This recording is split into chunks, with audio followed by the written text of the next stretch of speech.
अस्सलामुअलैकुम दोस्तों, तुसी वेख रहे हो मेरा पंजाब टीवी ते मैं तुहाडा मेज़बान मुहम्मद लतीफ़ खरल। दोस्तों सब तो पहले अपने चैनल नूं करो सबसक्राइब ते नाल ही बैल आइकन नूं करो ओके, ताकि साडी हर नई आने वाली वीडियो दा नोटिफिकेशन सब तो पहले तुहाडे तक पहुँचे, ताकि तुसी वीडियो वेखो सब तो पहले।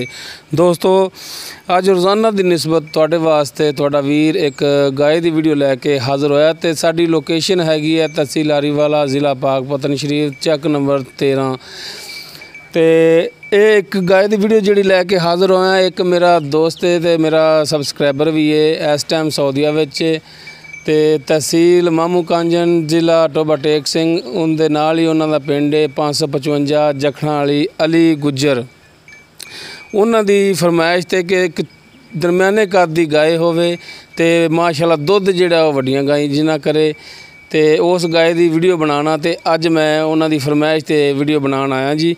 तो उम्मीद करांगे कि तुहानू साडी ये वीडियो बड़ी पसंद आएगी। तो कैमरामैन तुहानू सब तो पहले गाय दिखाएगा जी। मुकम्मल इसका वजूद देखो जी। एक मिनट यार भाजी, एक मिनट। यह सिंह देखो, 3-3 इंच इसके सिंह हैगे ने।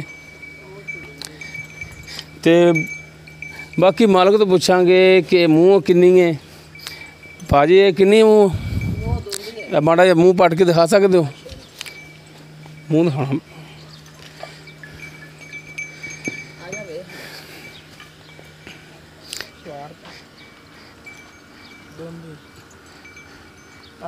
ठीक हो गया जी। बाकी हवाना इहदा देखो जी, माशाल्लाह काले थाने दे ते मुठ भर थाने दे बड़े सोहने थान लगे ने। उड्डा इहदा वजूद नहीं जिड्डे इहदे थान ते हवाना है। माशाल्लाह बड़ा सोहना हवाना है लई खड़ी, ते थान भी माशाल्लाह बड़े सोहने ने। कैमरामैन तसल्ली दे नाल दिखाएगा, बड़ी नफासत दे नाल दिखा रहा है जी हर एक चीज़। बाकी मालक नूं कहांगे कि सानू थोड़ा जिहा तोड़ के भी दिखाओ कि इहदे तुरंदे विच कोई मसला मसैल ना होवे। बाकी करांगे मालक दे नाल गल्लां बातां, इहदा की हिसाब किताब है, सूई है कदों दी सूई है, किन्ने दिन हो गए सूई नूं। पिछे इसदे वच्छा है ना जी, पिछे इसदे वच्छा हैगा जी।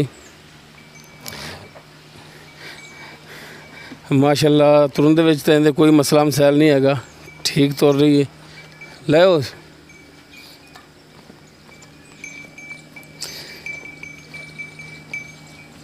माशाल्लाह चीने रंग की गां है जी, बड़ी रंग बड़ा सोहना है। तो इन्होंने मेरा ख्याल है कि गर्मी भी पैंदी तो नवाई नूई कोनी, कि पता नहीं ताज़ा सूई दी पई या तो नहीं नवाई। ए पिछे इसदे जिहड़ा जी बच्चा हैगा जी, माशाल्लाह सोहना तो सेहतमंद है, दुंबे रंगा। बाकी हुण करने मालक दे नाल गलबात पुछ दस करने जी। आओ जी। अस्सलाम वालेकुम। और भाई खिजर की हाल ने? ठीक सर जी। ये जी भाई खिजर ने, तो इन्हां दी पहले भी वीडियो अपलोड कर चुके हैं। तो इन्हां दी एक गाय सी, वो हड़प्पे दे रहने वाले ने, हड़प्पे दे नाल पिंड 104 7R उत्थों दे मार बहावल शेर उन्होंने खरीद की सी। ते उन्हां दे वाल साहब ते उन्हां दे भाई आए सन, वो लैके गए सन। अच्छा जी भाई खिजर, सब तो पहले दसो कि गाय जी केड़ी नस्ल दी है? ये जी चोलस्तानी वलैतन है जी, क्रॉस वलैतन। चोलस्तानी क्रॉस वलैतन विच है। हाँ जी।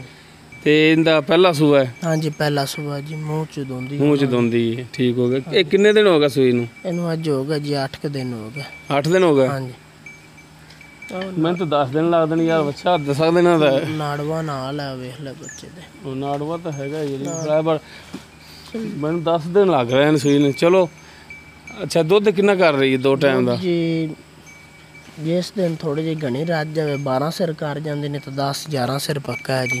बच्चे छड़ के 11 से बच्चे नूं जगा के 10 सिर ही फिर रखो ना तुसीं। हाँ जी 11 वाला तो जिहड़ा चलो पाइया वधना चाहिए, चुआई होवे तां कट्ठे ना। दसा जी घाट ही दसा पाइया। हाँ जी बिल्कुल, दुध घट दसो थोड़ा जिहा कि चुआई होवे तो थोड़ा दुध जिहड़ा वो वधना चाहिए, कटना नहीं चाहिए। ठीक है। हुण 10 किलो 2 टाइम का वेलो जी पट्ठे नहीं है, कड़वी दर्द पाई जाने इंशाअल्लाह ताला ने। तो खैर है अपने इस इलाके दे विच 6 ही इन्हां दिनां च ज़्यादा चलदी है। 10 किलो दुध दोगे 2 टाइम का ठंडा गड़गियां नाल मना के दोगे इंशाअल्लाह ताला। अच्छा हुण इहदी मुनासिब जी प्राइस करो? इहदी जी 1,30,000 रुपया पा लेना। 1,30,000? हाँ जी ਵਜੂਦ ਦਰਮਿਆਨਾ ਹੈ ਹੂੰ। ਤੇ ਕਿ 30 ਘਣਾ ਨਹੀਂ। ਨਹੀਂ ਯਾਰ ਇਹਦੇ ਪੈਸੇ ਬਿਲਕੁਲ ਠੀਕ ਹੈ ਨਾ। ਤੂੰ 3 ਲੱਖ ਵਾਲੀ ਗਾਂ ਲੈ ਲੈ ਉਹਦੇ ਜਿੰਨਾ ਦੁੱਧ ਦੇਸੀ। ਅੱਛਾ ਚਲੋ ਇਹਦਾ ਹੁਣ ਜਿਹੜਾ ਨਾ ਕੋਈ ਸਾਡੇ ਨਾਲ ਰੇਟ ਦੇ ਵਿੱਚ ਕਮੀ ਪੇਸ਼ੀ ਕਰੋਗੇ? ਗਰਮੀ ਮਨਾਵਣ ਦਾ ਪਤਾ ਨਾ ਕੁਝ, ਸਾਰੀ ਚੰਗੀ ਹੈ ਆਪਣੇ ਰੱਖਣ ਵਾਲੀ ਇੱਥੇ। ਚਲੋ ਪਰ ਰੇਟ ਦੇ ਵਿੱਚ ਕਮੀ ਪੇਸ਼ੀ ਸਾਡੇ ਨਾਲ ਕੋਈ ਇਨਸ਼ਾਅੱਲਾ ਤਾਲਾ ਲਵਣ ਵਾਲਾ ਬਣਾ ਤਾਂ ਜ਼ਰੂਰ ਕਰਸਾਂ। ਮਿਹਰਬਾਨੀ। ਲੋ ਦੋਸਤੋ 1,30,000 ਰੁਪਇਆ ਭਾਈ ਖਿਜ਼ਰ ਨੇ ਇਹਦਾ ਰੇਟ ਕੀਤਾ ਤੇ ਉਹ ਕਨਫਰਮ ਨਹੀਂ ਆਪਣੇ ਨਾਲ ਇਹ ਕਮੀ ਪੇਸ਼ੀ ਕਰਨਗੇ। ਦੋਸਤੋ ਉਮੀਦ ਕਰਾਂਗੇ ਕਿ ਤੁਹਾਨੂੰ ਸਾਡੀ ਅੱਜ ਦੀ ਵੀਡੀਓ ਬੜੀ ਪਸੰਦ ਆਵੇਗੀ। ਸਾਡੀ ਵੀਡੀਓ ਪਸੰਦ ਆਵੇ ਸਾਡੀ ਵੀਡੀਓ ਨੂੰ ਲਾਈਕ ਕਰੋ, ਸ਼ੇਅਰ ਕਰੋ ਤੇ ਆਪਣੇ ਕਮੈਂਟਸ ਦਾ ਇਜ਼ਹਾਰ ਕਰੋ। ਸਾਡਾ ਰਾਬਤਾ ਨੰਬਰ ਹੈ 0321 57 29 251। ਦੋਸਤੋ ਇਸ ਦੇ ਨਾਲ ਹੀ ਲਤੀਫ ਖਰਲ ਨੂੰ ਦਿਓ ਇਜਾਜ਼ਤ। ਮਿਲਣੀ ਹੈ ਨੈਕਸਟ ਵੀਡੀਓ ਤੇ। ਅੱਲਾ ਹਾਫਿਜ਼।